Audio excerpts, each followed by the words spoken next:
하나님의 말씀 함께 읽겠습니다. 제 3장.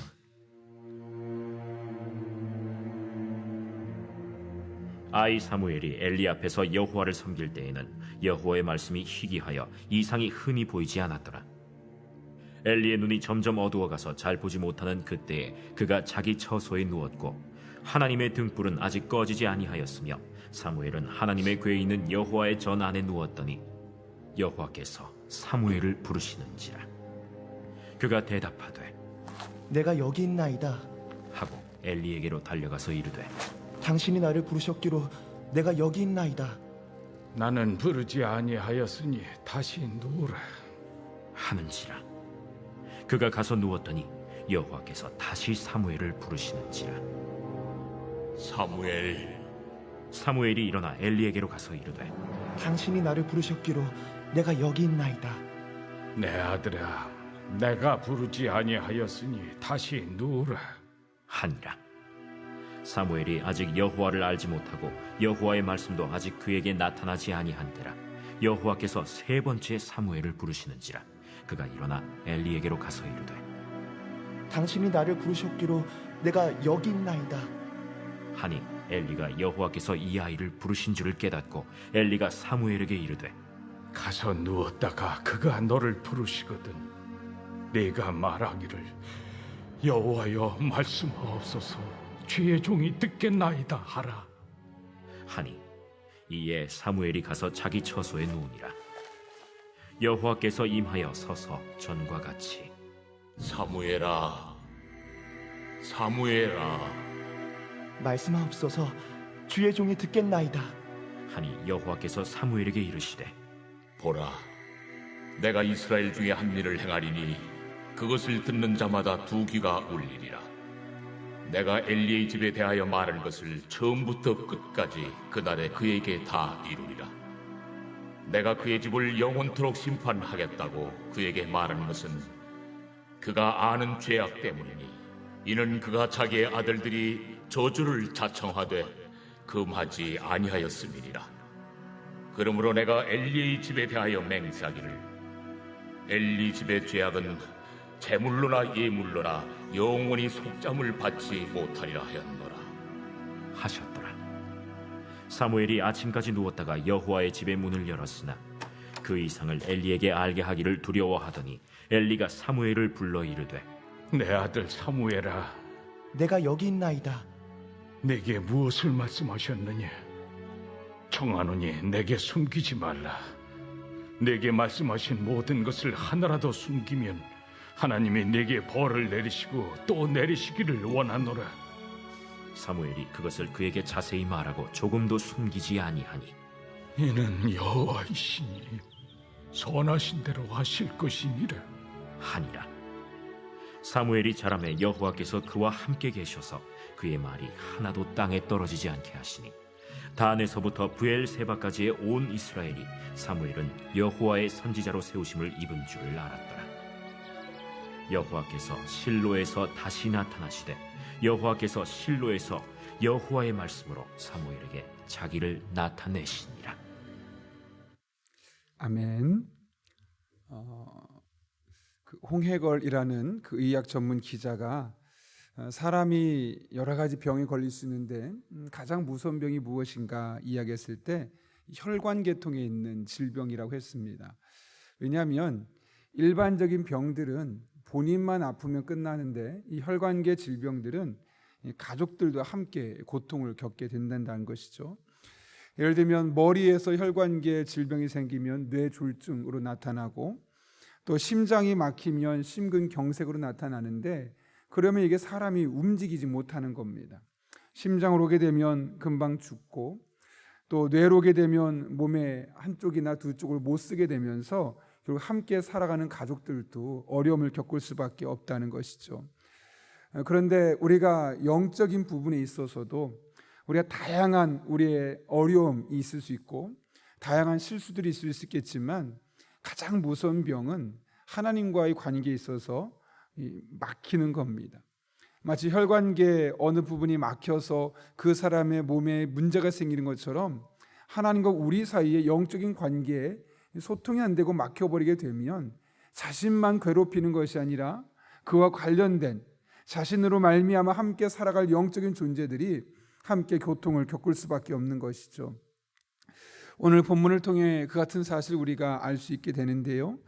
우리가 사무엘상 3장을 전체를 읽었지만 오늘은 앞부분에 아주 중요한 한 부분만 여러분과 살펴보려고 합니다. 오늘 본문은 소년 사무엘이 이스라엘의 마지막 사사로 부름받는 장면입니다. 그런데 이 사무엘이 사사로 부름받을 때 당시의 영적인 상황에 대해서 이렇게 진단하고 있습니다. 1절 말씀인데요. 이렇게 되어 있죠. 아이 사무엘이 엘리 앞에서 여호와를 섬길 때에는 여호와의 말씀이 희귀하여 이상이 흔히 보이지 않았더라. 이게 무슨 말일까요? 여호와의 말씀이 희귀하다. 여기 희귀하다는 말은 귀하다, 중요하다. 평상시는 너무나 일상적이었다는 거죠. 하나님의 말씀이 늘 들렸고 늘 하나님의 뜻을 알 수 있었고 늘 하나님과 함께 소통하는 그런 가운데 있었는데 이젠 하나님의 음성입니다, 하나님의 뜻입니다, 하나님의 말씀입니다 라는 현상들을 거의 발견할 수 없는 시대였다는 것이죠.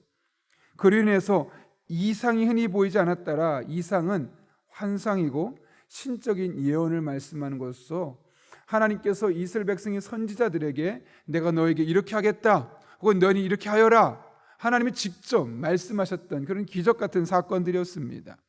그런데 하나님으로부터 음성이 들리는 것도 이제는 희귀하고 이젠 그러다 보니 이스라엘 백성들 사이에 기적입니다, 하나님이 역사하셨습니다, 이런 믿음의 고백과 간증들이 점점 사라지게 되었다는 것이죠. 이것이 지금 아이 사무엘이 여호와 앞에 섬길 때 있었던 일입니다. 그런데 그 전에는 이런 일이 있지 않았다는 거죠. 그 전에는 늘 하나님의 말씀이 우리 안에 이스라엘 백성들의 삶 가운데 계속해서 선포되었고 그 말씀으로 말미암아 이스라엘 백성들은 하나님의 은혜를 경험하고 그 속에서 하나님의 능력을 경험하고 하나님이 역사하심을 그들의 삶으로 직접 체험할 수 있었는데 그것이 희귀하게 되었다는 겁니다.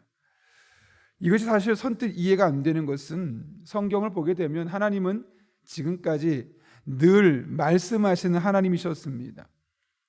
그런데 이게 무슨 의미일까요? 하나님은 늘 말씀하시는데 그 하나님의 말씀이 희귀했다는 것은 어떤 문제가 있었다는 걸까요?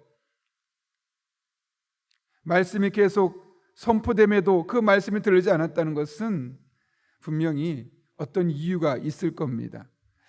오늘 본문 2절에서 그 이유를 우리가 짐작할 수 있는데요. 2절은 이렇게 말합니다. 엘리의 눈이 점점 어두워가서 잘 보이지 못하는 그때에 그는 자기 처소에 누웠고, 물론 2절 말씀은 엘리의 시력을 점점 나이가 먹어가면서 나빠졌다라는 그런 측면을 묘사하고 있는 겁니다. 그런데 이것은 엘리의 시력에 대한 묘사를 넘어서는 겁니다. 동시에 엘리의 영적인 상태를 비유적으로 표현하고 있는 것이죠. 방금 전에 여호와의 말씀이 희귀하여 이상이 흔히 보이지 않았더라, 그것 또한 엘리 앞에서 라는 말을 하면서 엘리 시대의 문제를 지적하고 나서 엘리 눈이 점점 어두워져 가서 잘 보지 못하고 있다, 함께 교묘하게 연결해서 비유적으로 이 시대 영적인 흐름, 이 시대 하나님의 말씀이 희귀해서 하나님의 역사심과 일하심과 간증이 잘 나타나지 않았던 이유는 결국 엘리의 영적인 눈이 점점 어두워졌기 때문임을 우리에게 보여주고 있는 것이죠. 이처럼 영적인 지도자였던 엘리의 영적인 눈이 점점 어두워져 가니까, 그 영적인 분별력이 어두워져 가니까 하나님이 말씀하시는데 그 말씀의 통로로 쓰여질 엘리에게 문제가 생기니까 이스라엘 백성들 또한 그 하나님의 은혜, 하나님의 말씀, 하나님의 뜻을 도무지 분별할 수 없고 그들의 삶을 통해 하나님이 어떤 하나님이신지 그들이 경험할 수 없었다는 겁니다. 이를 통해 우리는 영적인 리더의 영성 관리가 얼마나 중요한지를 깨닫게 됩니다. 영적인 리더는 하나님의 은혜의 통로요, 말씀의 통로며 축복의 통로고 하나님이 어떻게 역사하시는지를 보여주는 통로입니다. 그런데 만약 그 통로가 막혀 있다면 그 결과는 어떻게 했습니까? 오늘 이스라엘 백성들에게 보였던 모습이 오늘날 우리에게 동일하게 나타날 수밖에 없는 것이죠. 하나님의 뜻을 분별할 수 없게 되어지고 이 하나님의 뜻이 우리에게 온전히 선포되지 아니하고, 그래서 우리는 교회를 다니고 신앙생활한다고 말하는데 하나님의 은혜가 피부에 와닿지 않는 겁니다. 느껴지지 않는 겁니다. 우리의 삶으로 경험할 수 없는 것이죠. 그런 의미에서 엘리의 묻어진 영성은 이스라엘 백성들 전체에게는 재앙과도 같았습니다. 그리고 그런 맥락에서 리더는 늘 자신의 영성 관리에 힘을 써야만 하는 겁니다. 하나님의 은혜가 나에게서 막히지 않도록, 그리고 다른 사람에게 그 은혜가 유통될 수 있도록 늘 하나님의 말씀의 유통자, 은혜의 유통자, 축복의 유통자로서 우리가 살아가야 하는 겁니다. 이것은 한 교회 리더인 목사에게, 또 한 교회, 한 가정의 리더인 가장에게, 또 소그룹의 리더에게 무엇보다 필요한 덕목 중에 하나입니다. 어제의 말씀을 준비하면서 저 스스로에게 질문해 보았습니다. 나는 과연 하나님의 은혜와 축복을 우리 성도들에게 잘 보여줄 수 있을까? 아니면 하나님은 분명히 성경을 통해 말씀하고 계신데 나 때문에 그 하나님의 일하심이, 하나님의 능력이, 하나님의 은혜와 축복이 가려져서 반쪽만 보이거나 희미하게 보이거나 하나님을 잘못 보게 만든 것은 아닌가, 그런 생각을 해보았습니다. 순간적으로 위기의식을 느꼈습니다. 그래서 어젯밤에 설교 준비하다가 하나님 앞에 이렇게 기도했습니다. 하나님, 제가 늘 말씀과 기도로 깨어있게 해주시고, 그래서 하나님의 은혜와 하나님의 말씀과 하나님의 축복이 우리 성도들에게 막힘없이 흐르게 하여 주옵소서. 성경에서 묘사하고 있는 하나님, 성경에서 역사하고 계신 하나님의 일하심이 저로 인하여서 감퇴되거나 저로 인해서 희미하게 성도들에게 전달되는 것이 아니라 오히려 있는 그대로 다 통과되는 그런 축복의 통로가 되게 하여 주옵소서. 그래서 저를 통해 성도들의 가정이 마치 에스겔의 마른 뼈같이 말랐던 가정이 다시 회복되어지고 깨어나게 하시고, 그 은혜가 우리 성도들뿐만 아니라 배우자에게, 자녀들에게도 계속해서 흘러가게 하여 주옵소서. 그런 마음으로 어제 설교를 준비하다 잠깐 기도하고 다시 말씀을 준비했습니다. 그러면서 여러분에게 기도를 부탁해야겠다라는 생각이 들었습니다. 내가 엘리 같은 영적인 리더가 되지 않도록, 제가 엘리같이 영적인 감각이 막혀 있고 하나님과 영적인 관계에서 문제가 생겨서 여러분에게 하나님의 은혜가 더 이상 흘러가지 아니하는 일들이 생기지 아니하도록 기도해 주시기를 부탁합니다. 여러분을 위해 기도할 때마다 마치 콩나물에 물 뿌리듯이 계속해서 조금씩 저를 위해 기도해 주신다면, 그렇다면, 그리고 우리 교회를 위해 기도해 주시고 우리 교역자들을 위해 함께 기도해 주시길 바랍니다. 만약 그렇게 된다면 하나님께서 우리 교회를 통해서 하나님의 수많은 역사, 또 성경 속에 있는 일들을 그대로 행하실 거라 생각합니다. 특별히 19절 이하의 말씀을 보게 되면 하나님께서 사무엘과 함께 계셔서 그의 말이 하나도 땅에 떨어지지 않게 하셨다고 말씀합니다. 오늘 엘리야와 너무나 반대되는 모습입니다. 하나님의 말씀이 희귀하고 이상이 흔히 보이지 않았던 엘리 시대와 다르게 새롭게 사무엘을 통해 역사하셨던 하나님은 그와 함께 하시면서 그를 통해 하신 하나님의 말씀이 하나도 땅에 떨어지지 아니었다. 이 말은 무슨 말일까요? 그를 통해 하나님의 역사가 그대로 흘러갔다는 것이죠. 그를 통해 하나님이 하시고 싶었던 일을 다 마음껏 이루셨다는 것이죠. 저를 위해서도 우리 교역자를 위해서도 이런 은혜가 나타날 수 있기를, 엘리 시대처럼 은혜가 막히는 그런 영적인 동맥경화에 걸리는 것이 아니라 사무엘이 사사시대 사사가 되었을 때 그를 통해 하나님의 모든 말씀이 하나도 땅에 떨어지지 않냐고 그대로 임하여서 이스라엘 백성들이 그래 하나님 이런 분이셨지, 다시 하나님의 은혜를 고백하고 하나님을 나의 하나님을 경험하는 그런 은혜가 저와 우리 교역자들을 통해 영아부, 유치부, 아동부, 중고등부, 청년부, 장년부에 일어날 수 있도록 기도해 주시기를 부탁드립니다. 하나님께서 반드시 역사해 주셔서 우리 교역자들이 영적으로 깨어있게 하시고 성령으로 충만하게 하시고 하나님의 은혜의 통로가 되게 하실 뿐만 아니라 우리를 통해 이렇게 펼쳐진 하나님의 은혜가 여러분 한 분 한 분을 통해 여러분을 살리고 여러분의 가정을 살리고 여러분이 속해 있는 공동체를 살리는 영적인 원동력이 될 것입니다. 이 새벽에 그런 마음으로 저희를 위해 기도해 주시고 뿐만 아니라 여러분 또한 여러분의 가정 속에서 영적인 리더로서 하나님의 은혜의 통로, 축복의 통로가 될 수 있게 해달라고. 사실 여러분, 기도하는 사람이 가정의 영적인 리더입니다. 교회를 오래 다녔다고 그 사람이 가정의 영적인 리더가 되는 것이 아니라 얼마나 하나님의 은혜를 더 사모하고 하나님과 영적으로 더 가까우냐, 그 사람이 가정의 리더입니다. 그것이 성별이 중요하지 않습니다.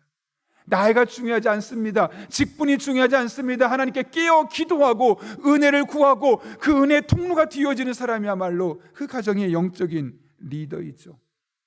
여러분이 이 영적인 흐름이 막혀버리면 가정을 향한 하나님의 은혜, 하나님의 손길, 하나님의 축복도 막힐 수밖에 없습니다.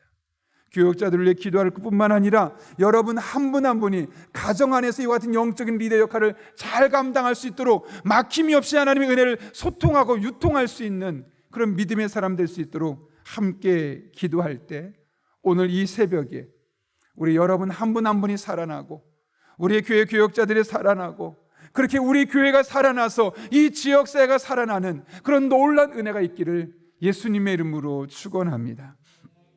함께 기도하겠습니다. 거룩하신 아버지 하나님, 엘리가 사사로 있던 시대는 여호와의 말씀이 희귀하여 이상이 흔히 보이지 않았다는 정말 이상한 모습이 기록되어 있었습니다.